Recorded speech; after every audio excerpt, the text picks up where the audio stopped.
please remember to leave a like, a comment, share the video about, and if you haven't already, subscribe. Thank you.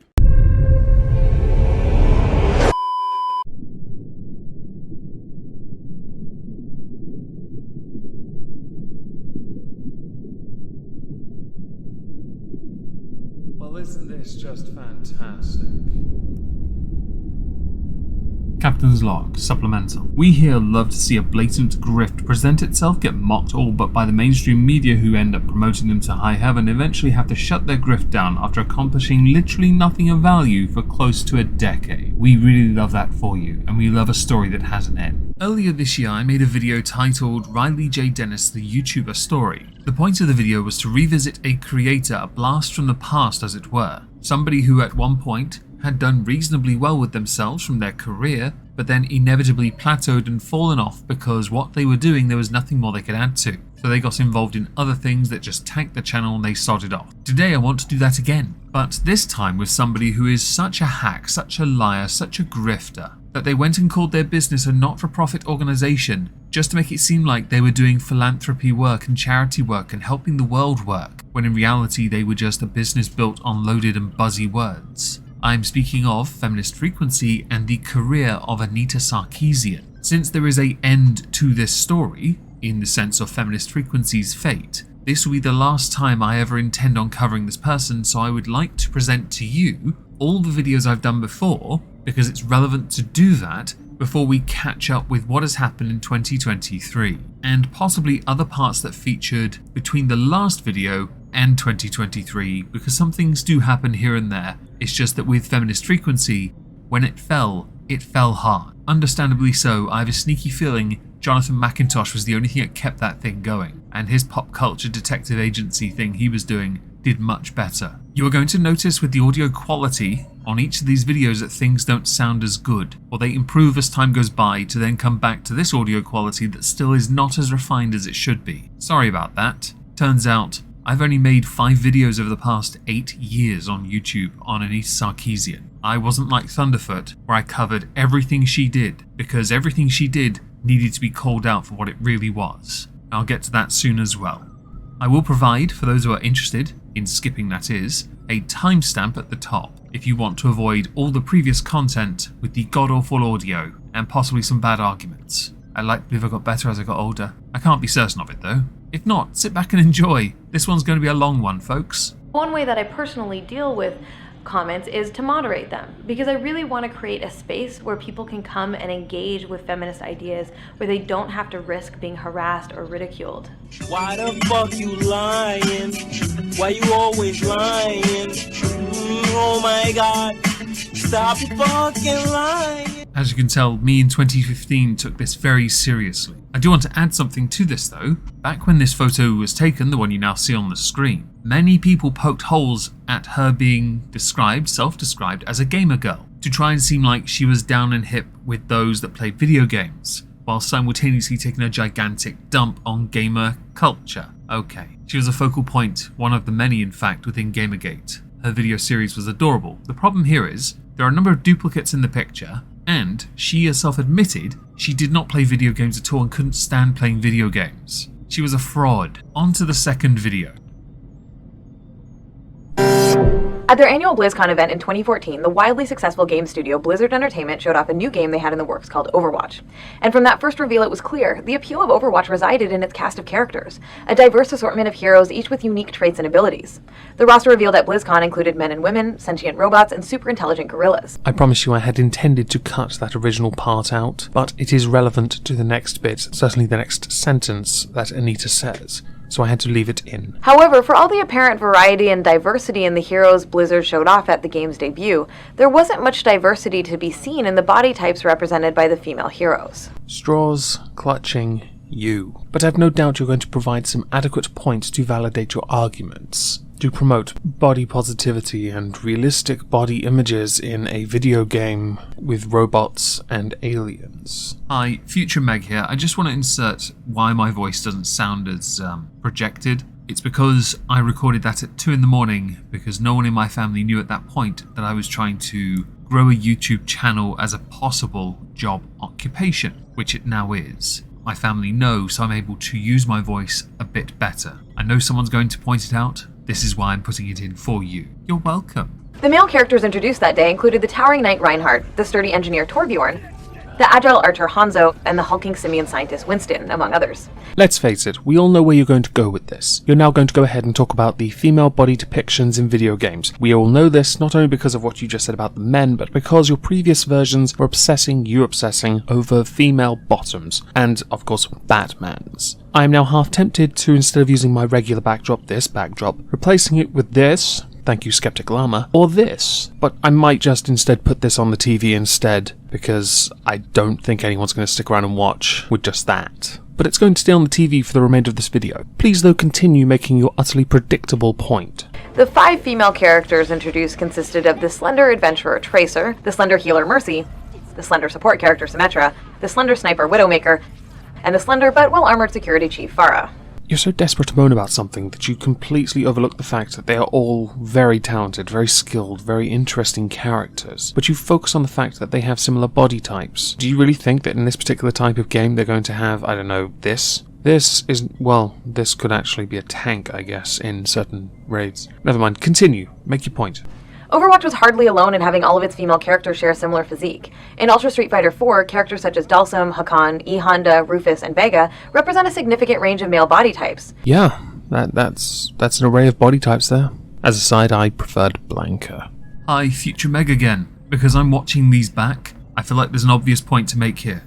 Bigger guys can still be considered fighters. The same cannot be said for bigger women because of genetics. Sounds like a sexist point, but generally big guys can throw down. So all different shapes and sizes for guys are fine because it's also socially acceptable to have that. It is now socially acceptable to have bigger women too, and I do believe Overwatch introduced larger women characters later on. Looking at the roster of female characters, however, while some may be a bit taller than others or have slightly larger thighs, not one of them represents a notable departure from the slender body type that has been established as the standard of conventional female attractiveness. You know, I thought you were going to pick up on the massive lack of racial diversity in those particular characters you're displaying on the screen. But no, you had to go with, one has thunder thighs, but that's not enough. How will I ever relate to a character that doesn't look like me, that isn't obese like Honda, but female? My apologies, I lost control there for a second and started channeling virtue signaler Will Wheaton for his Nerdist Star Wars video. My bad. Similarly, when we look at the champions on offer in the hugely popular MOBA League of Legends, we see the designers employing a wonderful range of body shapes and proportions across dozens of male characters, from the classic muscular warrior physique of Taric, to the hefty beer belly of Gragas, to the cartoonishly disproportionate body of Dr. Mundo. There isn't any one male body type that is presented as the standard default male body type, and the value of these characters is definitely not connected to their sexual desirability. As far as your characters, the male ones, go, they're all cartoony, they're all disproportionate. They don't represent men at all. Yes, there is a standard body type, the muscular, tall, broad-shouldered, but notice, men do come in all different shapes and sizes, much like women. Just focus on that instead, rather than dismissing the fact that men aren't really being represented here either. As a small side before we continue into your utterly redundant points that you make, I do want to take the opportunity to point out that you are not being very honest when it comes to combat games and representation of body type. Yes, there are men with different types of body types, and unlike women, they don't exist in those games, but that's because of functionality. Men are capable of performing at larger sizes in certain situations, more so than women. You have compared, for example, Honda to that of, I don't know, Chun-Li. Hardly the same fight style if you notice from the game. Of course, the game does exaggerate it ever so slightly, which you would know if you played the games, which I don't think you do. I think you're like your Twitch channel where you just sit on the side and commentate while someone else plays. But when we look at the female heroes, there's nothing approaching the diversity we see on the male side of the roster. Maybe not as far as body type goes. There are a few noteworthy variations from the standard. Illaoi is somewhat more muscular than many of the female characters. So a different body type then. Jinx has smaller breasts. Doesn't this also fall into the category of a different body type? There's the cute gnome like Tristana. While I don't want to repeat myself for a third time, That is also another body image. You cannot say this is not when you earlier put a dwarf on the bloody screen. So far, your comparisons from Street Fighter were poor because they were, for the men's side certainly, from cultural backgrounds. And for this, you're taking a fantasy game and making even worse comparisons with fantasy characters that have different body types. You're not doing very well at the moment, Anita. But the overwhelming majority of female characters make it clear that a slender figure with prominent breasts is viewed as the standard for female character design. Hey Anita, if you think this is problematic, you should play Saints Row 3, where you can be male or female and choose to give them bigger tits if they're female or a bigger package if they're male. Likewise, in Dota 2, male heroes can be handsome or comical, outlandish or grotesque, while female heroes are mostly relegated to being standard humanoid characters with conventionally attractive facial features. If they're not attractive, they get made attractive, but if they're attractive, then you need unattractive to, represent. It's almost like you and people like you can't take a joke, unlike men who are more than willing to take the hit and have all these unattractive and non-representative characters, because they don't care, they want to play the bloody game. Small disclaimer, that's not to say for 1 second that there are not female gamers out there that don't just want to play the bloody game and think this is equally Where are all the female rock creatures, skeletal priests, making sandwiches for the men? whatever this thing is? Slark, do try your best not to laugh at his appearance while asking what he is. This isn't just an issue in fighting games, MOBAs, and other titles that give players a range of characters to choose from. Female characters across the board are often limited to that same specific body type. It's almost as if that particular body type, even though you've claimed that there are no others but the one, even though you've shown images of there being others, is the preferred body type. I mean, I know game development has come so far in developing body types, but that extra inch on the hip could be really hard to make or give a about. It's as if male characters are free to embody whatever physique best communicates their personality or abilities, but when it comes to the designs of female characters, that kind of imagination and creativity often doesn't seem to exist. Wow, that is a considerable amount of overthinking of characters for someone who has probably most likely not played the games or read any source material whatsoever. It's almost as if you don't really care and are only in this to make money by complaining about non-issues. Rather than seeing such an exciting range of female characters, we mostly get the same body type over and over again, one designed to be sexually appealing to the presumed straight male player. It was only a matter of time before she brought up the straight man as the player, the person who would take control of the over-sexualized female and make her do what he wanted. That's patriarchy. Fuck yeah. This reliance on the same body type for so many female characters isn't just boring, it's harmful. It links our value as human beings within the culture to our desirability to men, and it reinforces our culturally influenced ideas about who gets to be considered desirable and who doesn't. This is not something that is solely exclusive to video games and how it affects our minds. This could be applied to all of society. There is nothing wrong with someone going out of their way to try and reach for someone way above their average. And if video games influence that, so be it. It's not like people who play video games are going to all end up with the hottest woman on the planet. We're not all looking for someone who is so attractive and way out of our league. We're looking for someone who we can connect with, if we are looking for someone at all. I love how you think this is also only something that affects men. The problem is exacerbated by the fact that when we do see representations of women with different body types, they're often presented as a joke, as in Fat Princess, or they're pathologized and presented as a twisted transgression of the established feminine ideal, as in the case of the evil lesbian psychopath Jo Slade in Dead Rising. I don't want to be that guy that says the most inappropriate thing, but those two characters looked amazing and hilarious. The fact that fat women and women with different body shapes aren't featured in these worlds reinforces the false notion that these women are less valuable and less worthy of recognition than those women whose bodies come closer to matching the cultural beauty standard. That first bit, I'm just going to play it again. The fact that fat women and women with different body shapes aren't... Wow, so you separated fat women from different body shapes as if fat isn't a different body shape to begin with. Congratulations, whoever wrote your script is a moron. Fire them. Have you reached out to any gamers and gotten solid information and studies to back up this insecurity problem you are talking about? I don't think you have, because there's nothing linked below, just disabled comments and ratings as per usual with a feminist frequency video because of the hate and the trolls and the misogynists. Maybe you should though. Maybe you should reach out to them and see what they think. And I bet, I would put money on it, that they have a differing opinion to you because you don't understand gamers and have been proven to not understand gamers for years. These limitations on creativity when it comes to female characters don't stop with body type. We also don't see the same range of ages commonly represented as we do with male characters. Yeah, back when I used to play World of Warcraft as a water mage called Moist, I had this same problem. On the Draenor server, I didn't have an old character, so what did I do? I turned everyone into a penguin. Finally, equality was achieved, problem solved. The moral of this story, Blizzard, is give me a decrepit avatar with saggy tits and a Zimmer frame that is incontinent wearing an adult nappy, or I will turn everyone into a fucking penguin.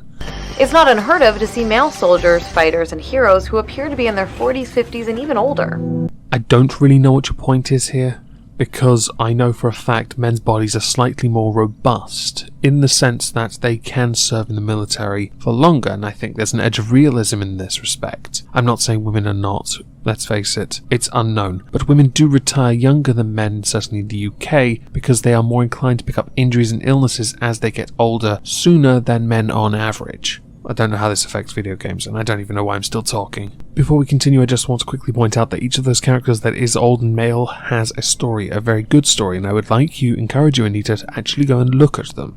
Playable female characters, on the other hand, are almost always young, and it's for the same reason that so many of them have the same body type. They're intended to be sexually appealing to straight male players. I really want to focus on the fact that younger women are more athletic than older women, and older men are able to retain a certain level of athleticism for longer. That's not to say older women can't, but they are more inclined to pick up injuries. Instead, I'm going to focus on the straight male element again. You imply that, the majority of gamers are straight men, and they're getting their sexual desires from avatars. So what? Not everyone is like this, and you have yet to provide any source to back up this claim, so I will do what I do with anything that is asserted, and simply dismiss it as utter bullshit. The result is that we have plenty of representations of male characters who communicate that men can continue to be active, vital, and powerful over the course of their lives. You make that sound like it's a bad thing. Men and women would want to surely be as powerful as they can be for as long as they can before they have to start to rely on medicine to supplement the losses that occur as we age. Meanwhile, the absence of older playable female characters wrongly suggests that women's value is tied directly to their beauty and youth, and that when they're older, that value is all used up. Why not have an older female character game commissioned then? I actually recommend it, and then see if it can be marketed to the larger audience to get them interested in an older female character. That is the simple option, rather than bleat on about the fact that, oh no, men have this, men have that, even though men are the largest, certainly in these particular genres, the largest demographic that play these games, and like female characters because they like control over their bodies. Let's make a game with an older female and try and market it to them to get them interested in controlling an older woman, because that's what young guys want. There aren't many good examples of prominent positive representations of women with different body types in major contemporary games. Oh god, it's like comic books all over again. Oh no, in this we don't have equal representation of every possible group. We must complain until Marvel kowtow and start giving us what we want. You talk about major contemporary games, most of which are franchises. What do you want them to do? Press factory reset and redo the whole thing to be all-inclusive to every possible demographic on the planet? Ugh. It would take a year at least to program half the bloody Tumblr genders. Let's go back to Overwatch for a moment. Yay. Since that initial reveal, a few female heroes have been added to the roster. There's Mei and Zarya, both of whom have body types that are notably different from those of the originally announced female characters. Well, that's fantastic. They look pretty cool. Did Feminist Frequency spearhead a campaign against Blizzard to get them to make female bodies more representative of all body images that are realistic and unrealistic? Anna, reporting for duty. And more recently, Blizzard announced the game's next hero, Anna, who's both an older woman and a woman of color. So not only are there games with different body types, but they also have the older woman that you have been complaining about, therefore rendering this whole video pointless to begin with. You had points, and non-points, and no points, and walk away with nothing, and will inevitably have a video with thousands of thumbs down because you've basically not made a single damn point in however many minutes this video ran for. These characters are welcome and encouraging additions, but really they're just a start. Game developers need to continue actively working towards creating the same range and diversity of female body representations that we see among male characters. When female characters' bodies are liberated from the need to uphold narrow, limiting cultural beauty standards, the resulting range of representations can not only make games themselves more interesting, it can encourage us to see all women as the desirable, valuable, autonomous, fully human individuals that we are.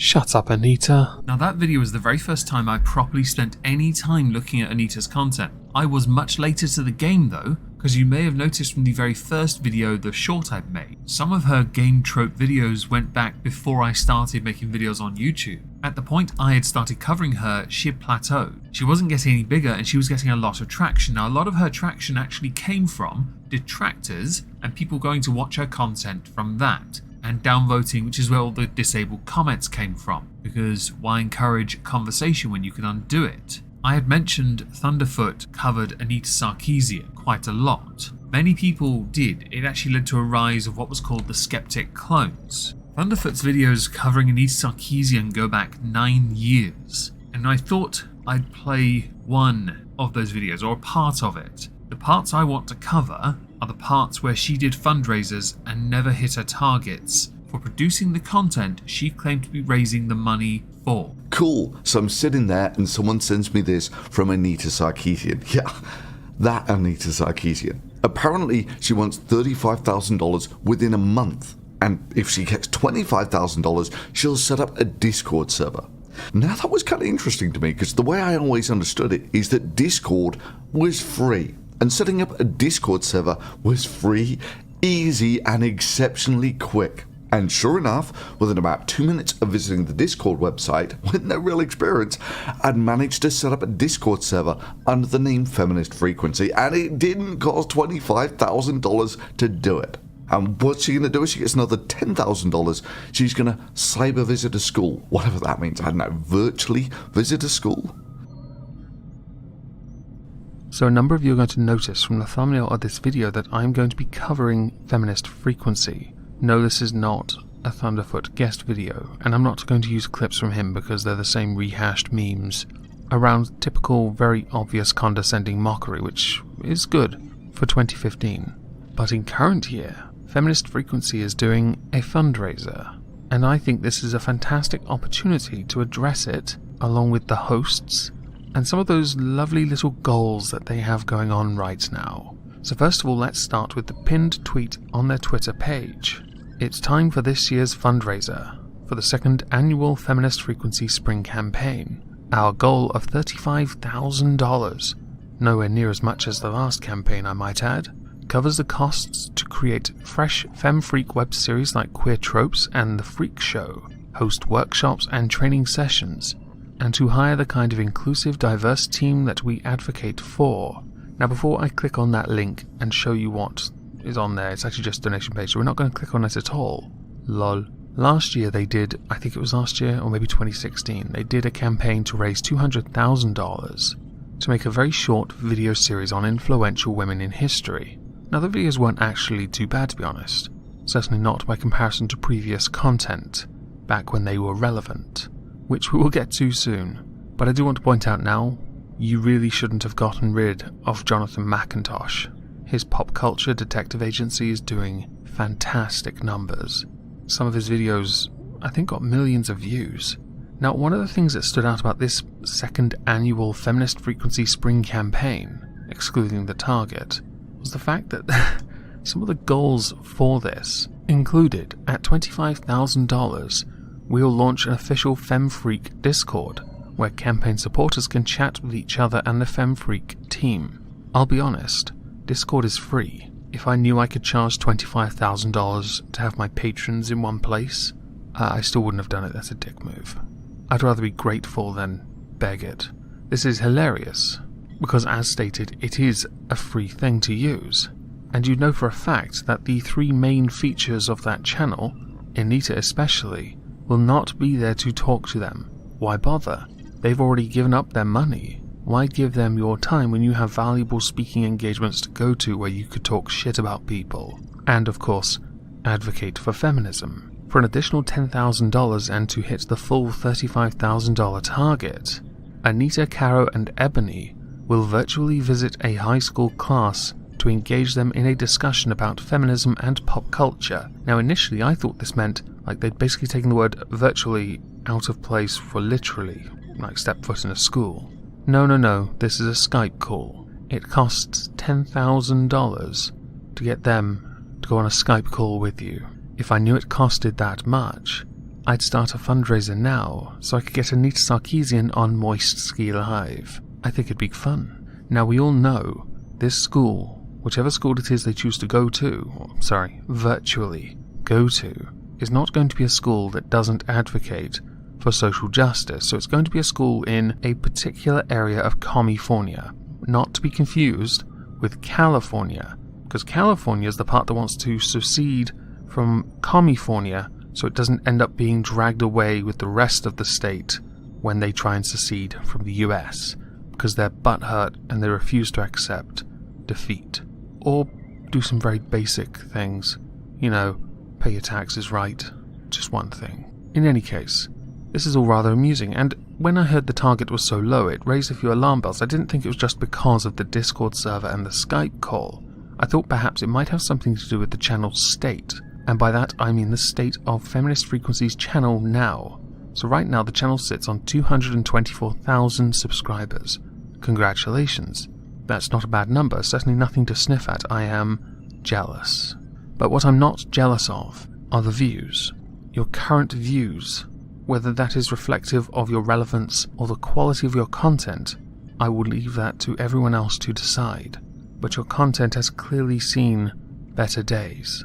We know this because in 2015, 2016, your videos were being responded to by everyone. Maybe your relevance has passed. At this point, and I know some people say your channel is dead if you don't retain a certain percentage of your audience. I believe others claim to be 40%. With me, I'm just happy anyone watches, so a percentage is redundant. But I get the point that your channel is considered dying if you're not retaining a certain percentage of your audience. And if it is 40%, you're off ever so slightly. You know you're struggling or you're doing something wrong when you're barely scratching 2,000 views. Unless it's that really clickbaity, it's a privilege party and most of you are not invited title. Just to confirm my suspicion that your channel is dying or borderline catatonic at this point, we go to your social blade, where we see you average similar views to myself, but the subscriber number is a bit, that's not good. For me, I don't think this channel is going to survive another year, unless you make drastic changes. Now granted, you grew off the back of being incredibly annoying, because you make content that was not only very inaccurate, but it was obnoxiously delivered by someone who just pissed everyone off. And I mean that fake gamer girl. Gamergate made you. But unfortunately, due to its irrelevance now, people are seeing through all the nonsense, and they're bored of watching the same videos where you talk about tropes, and of course the fault of white people. I still remember the memes that were made with that picture of Jonathan McIntosh looking all sad, and you look like you were telling him off.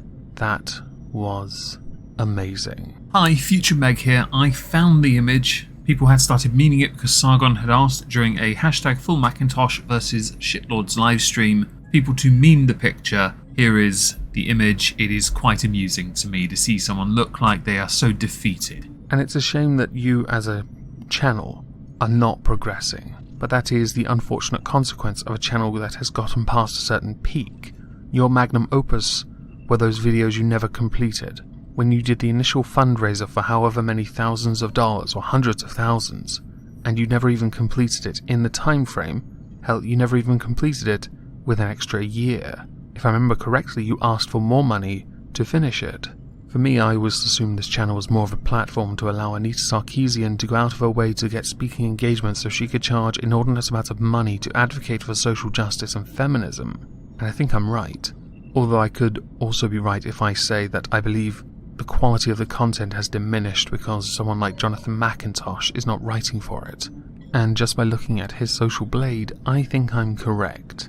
Which is sad, really, isn't it? I think that's all I have to say on that.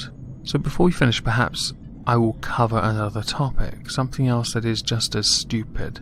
Let's talk about the fact that Christy Winters, to get back at anti-SJWs, would jump in bed with the alt-right to spite the anti-SJWs. This is something I didn't think was true, but I noticed it on Twitter when one of my patrons was retweeting something by someone called Drolasta. After scrolling through her tweets, it occurred to me that Christy was using guilt by association to rail on Ranting Feminist, because Ranting Feminist was friends with Sean Head, who was friends with Lauren Southern. And then Christy Winters engaged in conversation with JF Garipe via comments, well, I say engaged in conversation. She left a comment on one of his videos, which seemed rather interesting to me. How much of a hypocrite or how desperate are you to get one over on people who have pwned you for years? Okay, granted, Sargon of Akkad, you destroyed him in a debate. It's just something of interest to me. I don't get involved in this tit-for-tat drama, and I don't because I'm not interested in being involved in it. Like most hypocrites, I will quite happily sit back and watch, but I find it fascinating that you would do anything you can to spite anti-SJWs, or people you have deemed to be an anti-SJW. I'm sure when Baron got his channel terminated, you were celebrating. That we can all be sure of. But now that he's gone for however long he is gone for, who are you going to turn to next?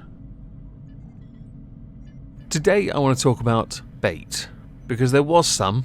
It was posted on the 14th of November 2020, and it was posted by one of the oldest lolcows of the internet.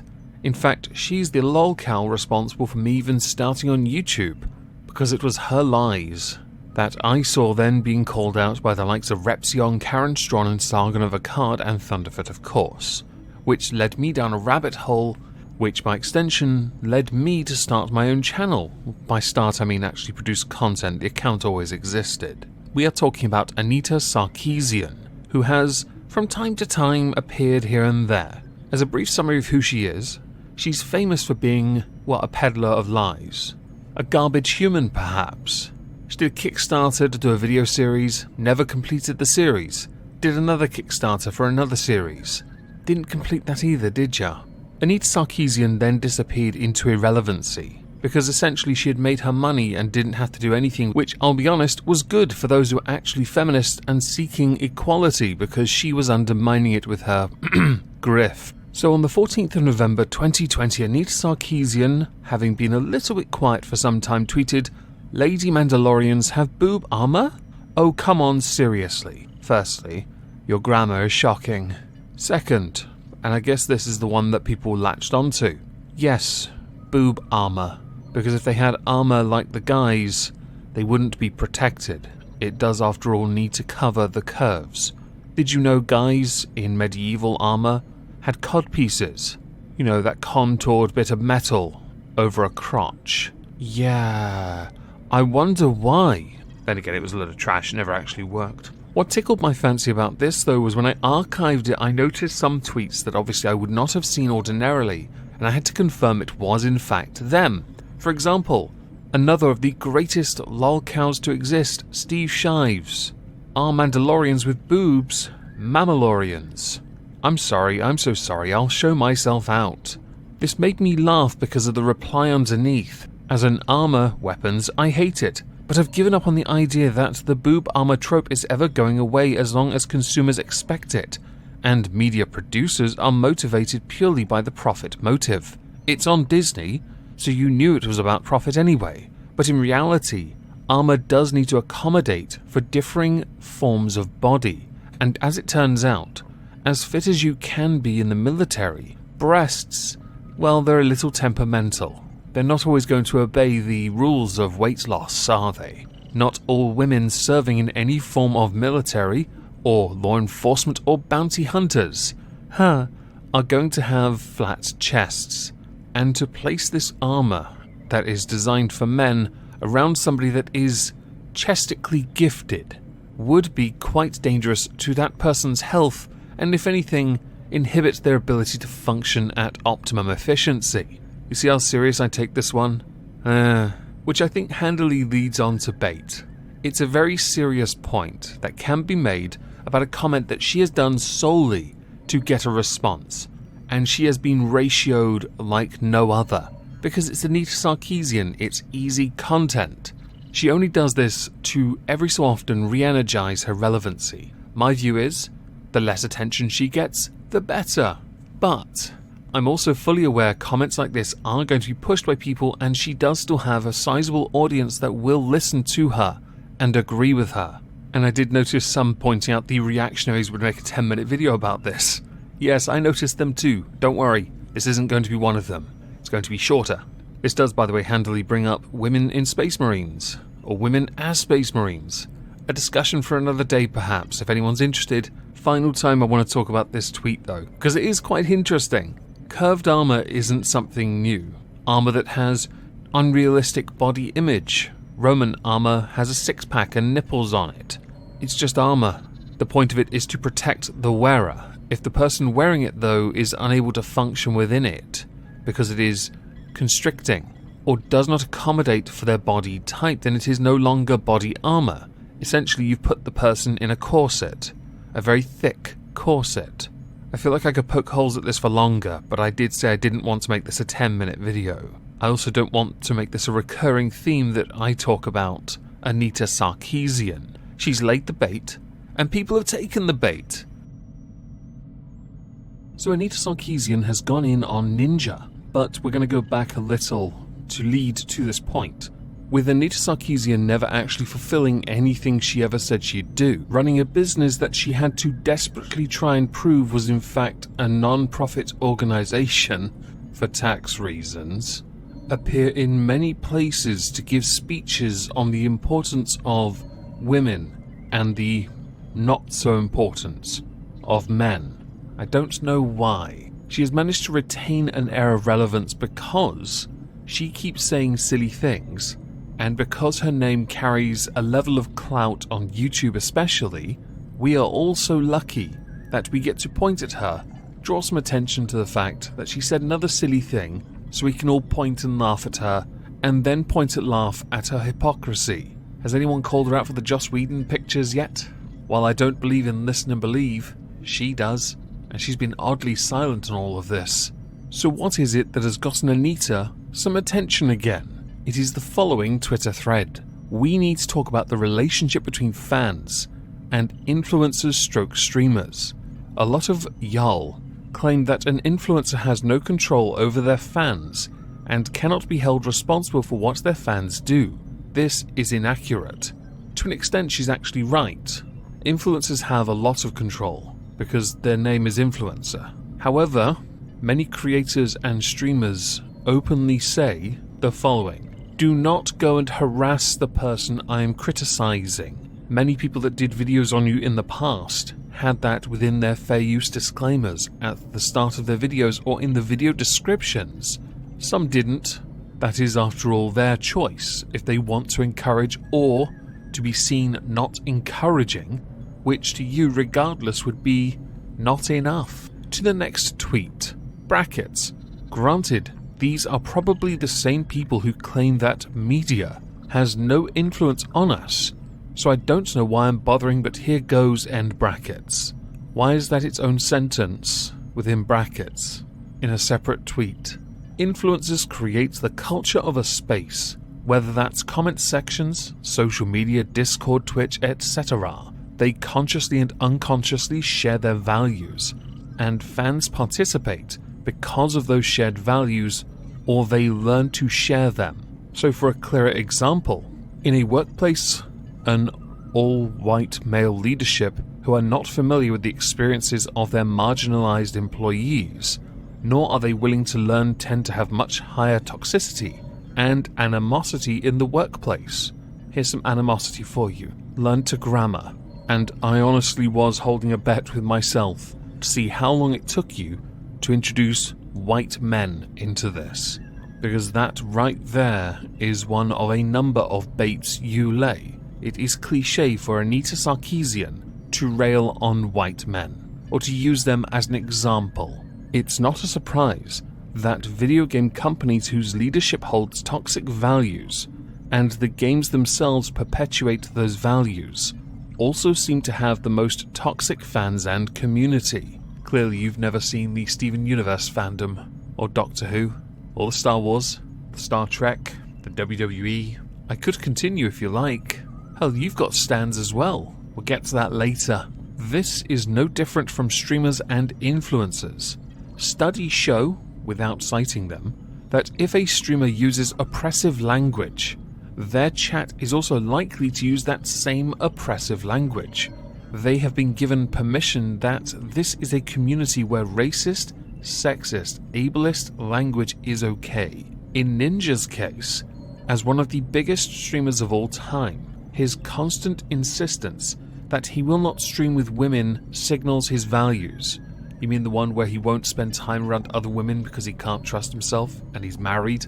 Right. He can deny this all he wants, but he is signaling to his audience that women are inferior, not good at games, not worthy of his platform. We don't believe Ninja when he says he just can't trust himself, and of course, he's married and doesn't want to be around other women. Damn him and those values.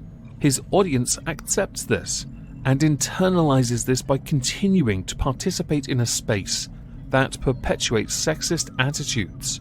The sexism is pollution that everyone in that community is breathing in. No, Ninja is not responsible for every single action of every single fan, but he is responsible for creating an environment that encourages sexist attitudes, especially knowing how prevalent and damaging online harassment is, which is why he calls it out.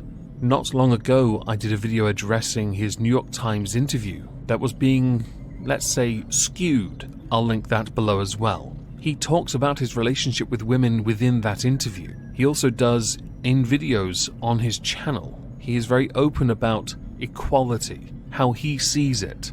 He also understands a balance, because he can't control his audience.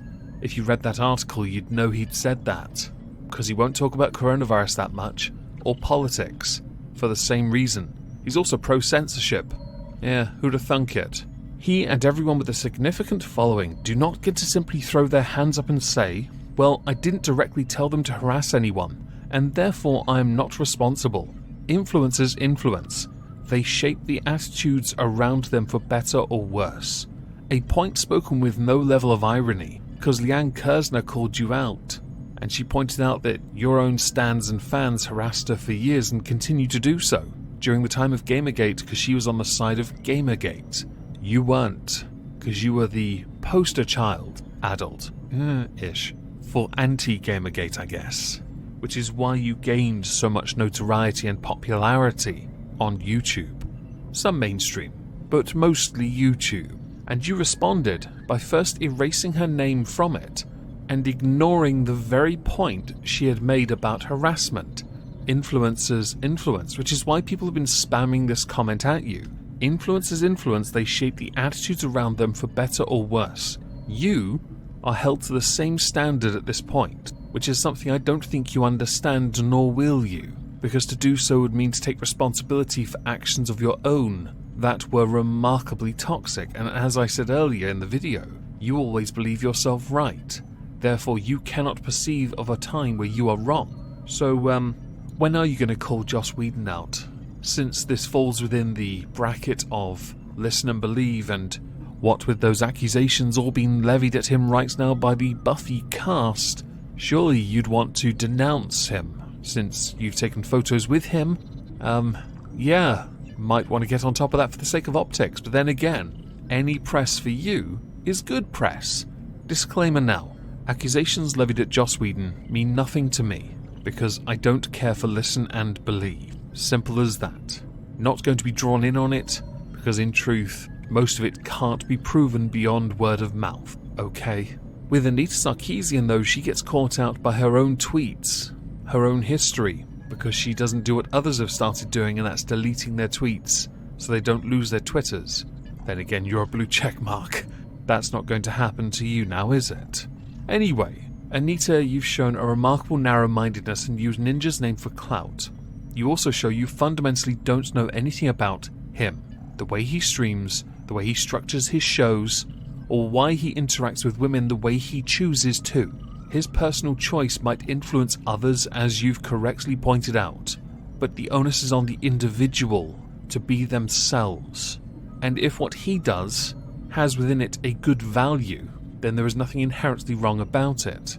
His own personal choice shouldn't be used to lampoon other men and streamers and creators and influencers, just because you think and have found a form of sexism in there somewhere. As you can tell, I didn't really cover much in the way of the Tropes in Video Games series. I didn't really cover any of the follow-up series. I avoided most of it because, well, there was no point to be made. Everything was just one rule for me but not for thee, while pushing the agenda of men bad, patriarchy bad, misogyny everywhere. Men horrendously bad, we must deal with all the men. It was quite disingenuous. I know I could be accused of misinterpreting this, but actually I'm not. I'm quite right. So what I thought I'd do now is go through what happened to feminist frequency and what's been happening with Anita Sarkeesian. Hi everyone, Future Meg here. In 2014, Anita Sarkeesian managed to raise $441,930 through donations to the Tropes vs. Women in Video Games series, a series that was never completed, which was hilarious because then, upon not completing that, she started another Kickstarter which didn't raise as much because Lords of Diminishing Returns comes into effect,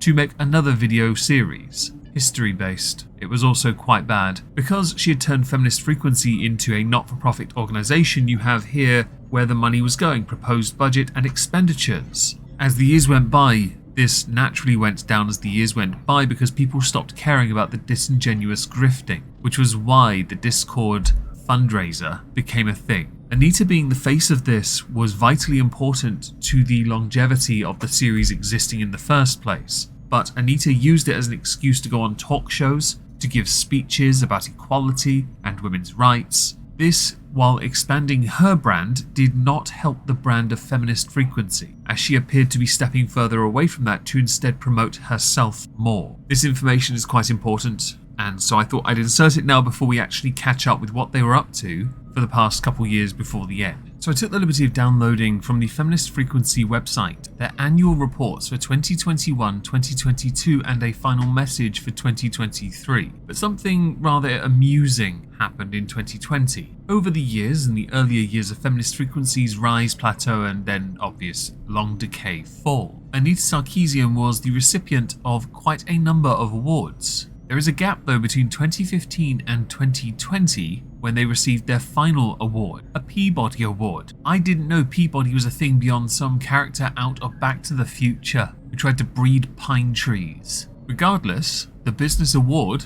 was actually given to Feminist Frequency. At that point, I had forgotten they existed. It should be noted though, even upon receiving an award, nothing benefited their channel. They didn't get any additional traffic, their views were tanking, still are. In fact, they've fallen as hard as Deaf Noodles, Illuminati, Creepshow Art. The list does in fact go on, but in the context of this, you would think publicity would help. It did not. You would think an award might yield a return. Turns out no, nothing could save the sinking ship that is the Feminist Frequency YouTube channel, and charity by extension. So to the 2021 report we're going to go first, before we go to then the 2022 and obviously the Where Are They Now part, which is quite interesting. The mission statement from 2021 reads as follows. Feminist Frequency believes media has the power to change the world, and we have the power to change media. We do this through challenging harmful media representations, questioning who has the opportunities to create the media we love, and interrogating the conditions under which creators work and media is created. Guided by our core values of justice, intersectionality, accessibility and advocacy, we are dedicated to ending toxicity and abuse in the games industry and gaming spaces at large. We recognize systems and structures that fail to serve and actively harm the most vulnerable among us must be rebuilt on a foundation of justice, accountability and care. Feminist Frequency is dedicated to fighting for a game industry free of toxicity and harassment, which treats marginalized groups with fairness and justice. Together, we can make games a better place to work and play. The following statement can be considered a form of foreshadowing. Go woke, go broke. Now, a letter from Anita. This one is 2 pages long, and I'm going to read it all to you because you deserve this information. It's beginning to feel like these letters always start with some version of, wow, this was a hard year. Yet, as I reflect on 2021, the same words come to mind. This was the year of trying to normalize what it means to live in a long-term pandemic, of surviving climate catastrophes, of battling conservative governments who are actively trying to make conditions unsafe and worse for the most marginalized among us. And these struggles don't even begin to touch on the hardships we've been experiencing, specifically in the game sphere. From long-term labor exploitation, to abusive workplaces, to hate raids on Twitch and other streaming platforms. I think it's fair to say that this can feel overwhelming, if not at times insurmountable. So let me share some things to celebrate. 2021 marks the 1-year anniversary of the Games and Online Harassment Hotline. It's been incredible to see the growth of our dream to provide emotional support to folks who make and play games. It's been validating and fascinating to see the different ways the hotline is used by the community, and we've let the community guide how we improve and build the service. If you've ever seen the emotional damage meme, this is what it's for. Something that surprised the whole team was when we began to receive messages from users talking about how they have caused harm. While we are a service that is committed to a survivor-centered approach, we also know that harm is cyclical, cultural, and relational. So we've learned how to simultaneously offer support to people who have caused harm, while also encouraging accountability. Our agents are continuously training and learning how to have these nuanced and complex conversations, and we are looking to build more robust resources for people who are genuinely seeking help in making things right, changing behavior, and preventing future harm. I've heard going to confessional helps. It's been really hard. We haven't been perfect, and at the same time, it gives us a lot of hope. Beyond the game's hotline, which offers us support to individuals, we are also engaging with the systemic side of things. Over and over, we've heard from managers and leaders across games that they did not feel equipped to handle concerns about gender-based harm or discrimination that could be occurring in their workplaces. So for over a year now, we've been building a workplace training for the game industry. We've officially partnered with Take This, an incredible non-profit that focuses on mental health in gaming, to build a robust program that can help studios and companies create real, lasting cultural change. I am beyond thrilled to be able to bring this much-needed resource to the industry and to have the most incredible partners in realizing this endeavor. After spending so much time hearing about toxic workplaces and strategizing the creation of supportive and respectful working environments, we've also had to look at our own workplace to examine our values and whether we were living them. One value that has risen to the surface for us is rest, and I don't just mean napping.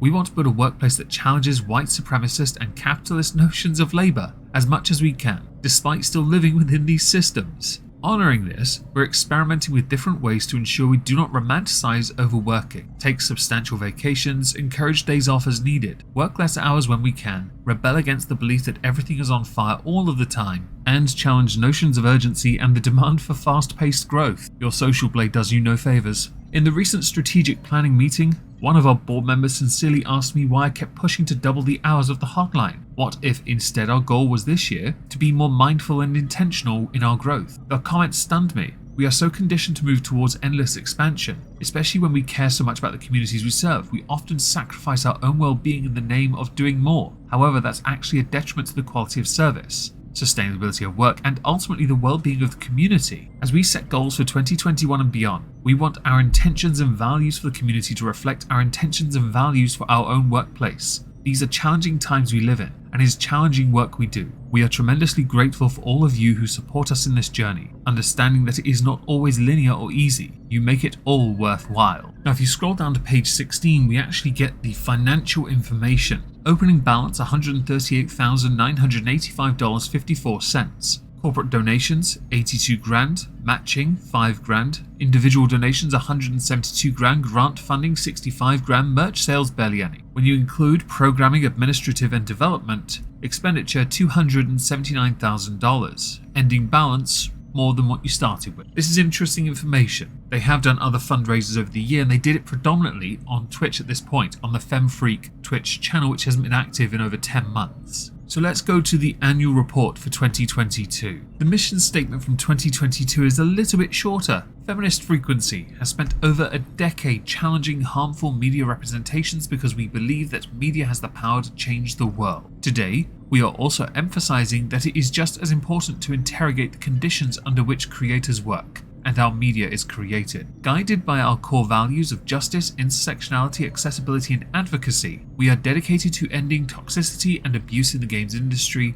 and gaming spaces at large. Systems and structures that fail to serve and actively harm the most vulnerable among us must be rebuilt on a foundation of justice, accountability, and care. Just a quick thing. Core values of justice, intersectionality, accessibility, and advocacy. You could have just gone with affirmative action. Basically, that's it. Because meritocracy is not what you sought, never what you seek, always what you're against. Because meritocracy invariably leads to a form of inequality in representation, as opposed to what it really is supposed to be in employment, the very best doing the very best jobs. If you're not good enough, get good scrub. That's gaming language. You're very much against it. Now, letter from the executive director is 1 page, no photo this time, but there is a shift in the language of this compared to 2021. So I'm going to read this verbatim before we go to the financial aspect. Dear friends, in a Feminist Frequency board meeting a little while ago, we were discussing the ways we might want the organisation to grow. I would guess by being less active on YouTube, as it's a dead channel at this point, more active on Twitch though, because you did get a lot of donations when you did fundraisers. One of our directors chimed in and said, what if we took more time to pause, take stock, listen to our community and not rush into growth just for the sake of growth?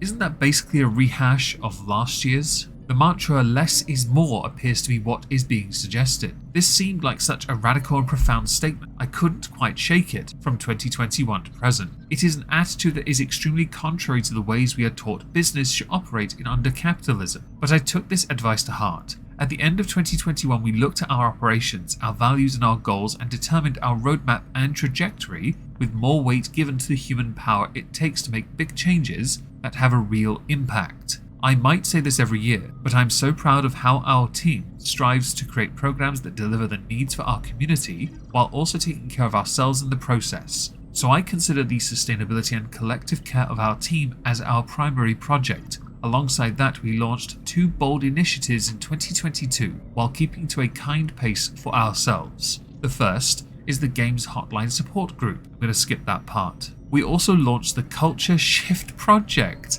in partnership with Take This. That was mentioned last year, the name of it was not. The CSP is our attempt to provide tools and resources to game studios to help them work towards healing existing harms and building a new culture that supports the well-being of all workers, while acknowledging and trying to relieve the burden that has been placed on the most marginalized in many workplaces. So at this point, straight white men who are often overlooked. This work is not reactionary. It is foundational. It is systemic. And we work with companies who recognize that this is not only hard work, but long-term work that will have long-term benefits across the entire sector of Megacity 1. One thing, it is entirely reactionary because it shames people and tears them down instead of elevating anyone else. And to elevate someone, you have to tear another, which means you're hurting someone, then you tell them it's nothing to worry about, it's entirely your privilege. All of this work is challenging without instant gratification, not surprising, but if we want a games community we can be proud to be a part of, we have to be willing to sit in the discomfort,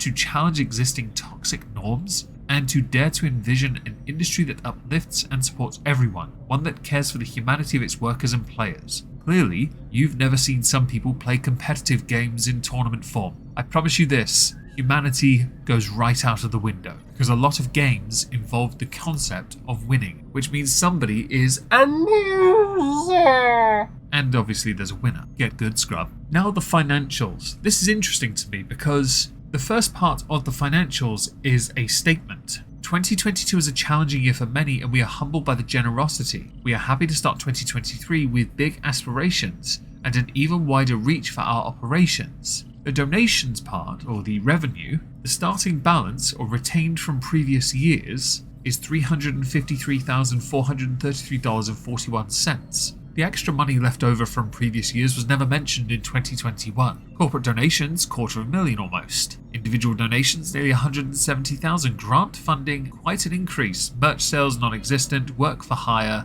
Other income, ads, interest, etc. So AdSense, negligible. Expenditures, programming, nearly $250,000. So basically the corporate donations, gone. Administrative, development, net revenue, and then restricted funds adjusted. The closing balance is still greater than what they started with. Now, restricted funds refers to any funds received in previous fiscal years released into this year, or funds received this year restricted to use next year or 2023. This is quite important, because as you can see from the closing balance, things are going up. Feminist frequency in the grand scheme of YouTube is non-existent. I don't know why they bothered making content at all, because they weren't generating any interest and nobody gave a damn about them. Most of their money was coming from corporate donations and individual donations from Twitch streams and fundraisers. And because they were still receiving awards because of their activism, and because other mainstream media sources, gaming industry, news outlets, etc. were still promoting Feminist Frequency's programs, some of which were done under different names because the Feminist Frequency name is poison. It will always be poison. It's the first word really that does it. Third wave feminism did a lot of damage to the word feminist. Intersectionality also did a lot of harm. the concept of trying to decide who is more oppressed and who should be helped more, or who should get the resources to be helped first before moving on, when we now know for a fact, verifiably so, that this never solves any of the problems. People still think because of these issues that apparently were solved but were never solved, that these issues can never be solved. So all Feminist Frequency ever did was create some random little things that never really amounted to much, and a hotline that led to people using it as a confessional or a free psychiatrist. According to the YouTube fandom Wikipedia page, there are some things I haven't mentioned about Feminist Frequency and Anita Sarkeesian that we should mention. In January 2015, as part of a $300 million effort to increase diversity and inclusivity in the technology sphere, Intel partnered with FemFreak. Shocker. January 2015, FemFreak released its first annual report and then started with the positive portrayal of women in video games series, as well as portrayal of masculine identities in games, both incomplete. In March 2016, they launched a crowdfunding campaign for an animated video series called Ordinary Women. The same month, they began a formal partnership with Crash Override Network. Ever since March 2016, only 10% of the subscribers tuned in to watch the videos, and many forgot they even existed until the gamer from Mars made a video about Feminist Frequency and Anita Sarkeesian. To be honest, the moment it became considered a not-for-profit, people were considering the whole entire thing a scam. It was generating, through donations, a lot of money, the charity itself, but a lot of it wasn't being used or put back into the programs they claimed it was going back into, which understandably have led to many accusations of shenanigans. Let's not forget here, much of the gameplay footage she used for videos that she had produced, some of which derived from Kickstarters, was entirely stolen from other people and never credited. She claimed to be a gamer but couldn't play games. Hell, sometimes she even did Twitch streams to play games, but she was just talking while the game was playing in the background. She wasn't even on camera. Owing to the level of irrelevancy, we're going to skip to August the 1st, 2023, where Feminist Frequency on Twitter put out a statement and a letter. Tweet: "Today I share the news that Feminist Frequency is closing. The work this team did to effect change in the games industry made a difference. All of us at FemFreak and Games Hotline hope to see improvements continue." This is the most traction in a tweet they've had in quite some time. But let's face it, they didn't finish anything they said they'd finish, and I'll be honest, no one really cared. The accusation that you gimped video games was a prevalent comment in the replies underneath. With my heart stuffed full of a million different emotions,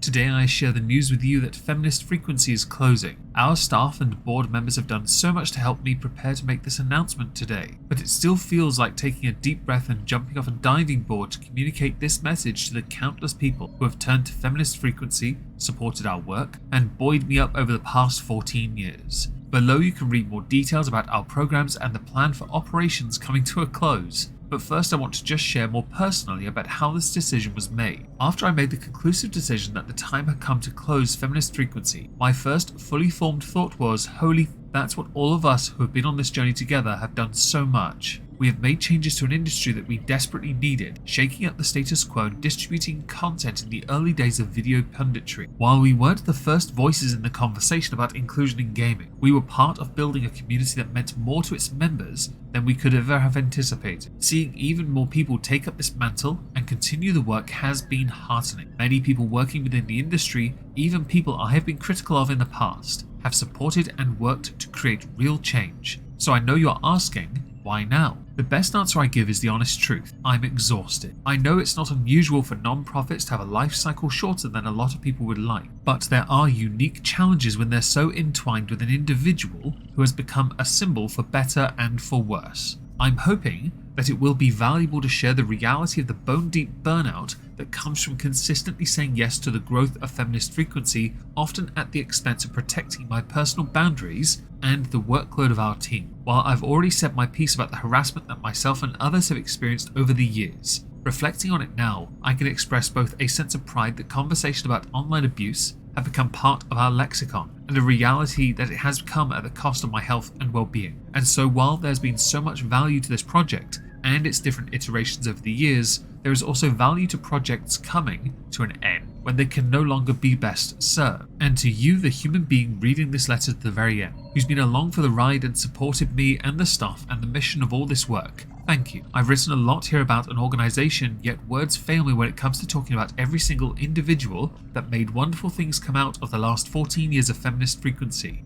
So many people Were both impacted by and made tangible impressions on me as an individual and on this work, rippling through the community. You've given me strength when being the face of this thing took its toll, and you've been there for each other in rapidly changing online landscapes. So please remember to stand up for those who are in need of an ally, and keep being critical of the media that you love. And crucially, be kind to yourself. We're no good to others if we don't take care of ourselves. Some of these messages out of context of what is being said are actually quite suitable for many other conversations. In the context of feminist frequency the past 14 years worth, none of it means shit. Everyone knows the reason Anita Sarkeesian wanted to walk away from this was so she could focus on her speaking engagements, because she was making good money doing that. So the next bullet points read as follows. Prioritizing rest and taking time away from the direct responsibility of being the face of a mission for the first time in a decade and a half, found at websites or on social media. Feminist frequency gradually ceasing operations, completely shutting down in 2024. Game and online harassment hotline available until September the 30th. Jaylin continues operating its accountability sports space, respace and website, blah blah blah. Podcast continue to be held by its co-host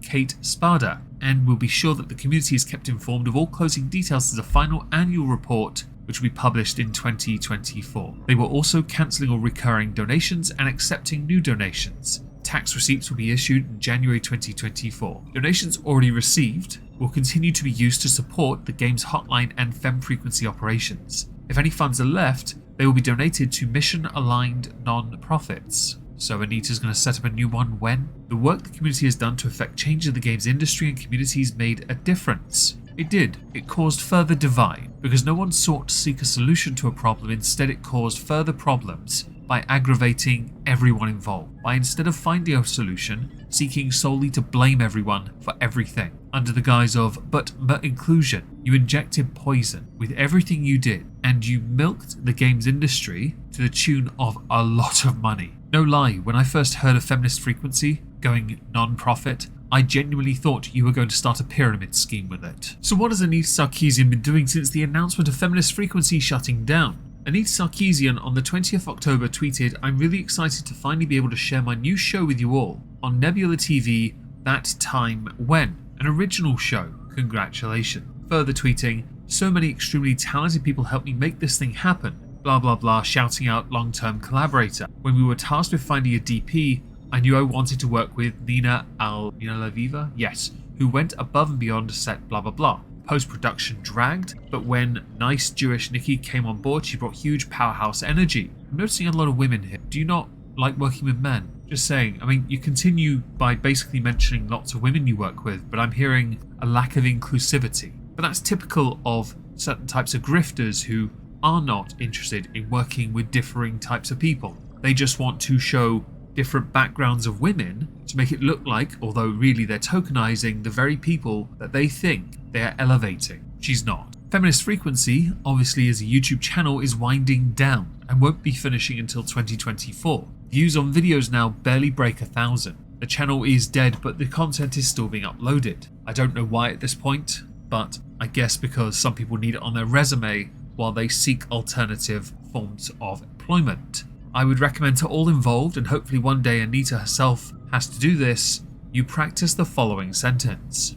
Would you like fries with that? Because saying you've worked for Feminist Frequency, even with all the money generated, means absolutely sod all in the grand scheme of the casual employment you are going to be better off seeking, and I doubt many online would want to work with you, considering having worked for Feminist Frequency is quite a poisonous name to have on your resume. In the case of Anita Sarkeesian, I have no intention of going near her again. She is a grifting hack and has always been that way. She's an opportunist, but has no real credentials in the very thing she built her name on. The gaming industry, she wasn't interested in the gaming. She was just interested in the claims of discrimination, not actually solving problems within it where there were complaints. She just wanted to make large, grandiose corporate America style I'm going to insert every buzzword and accomplish nothing in the process content.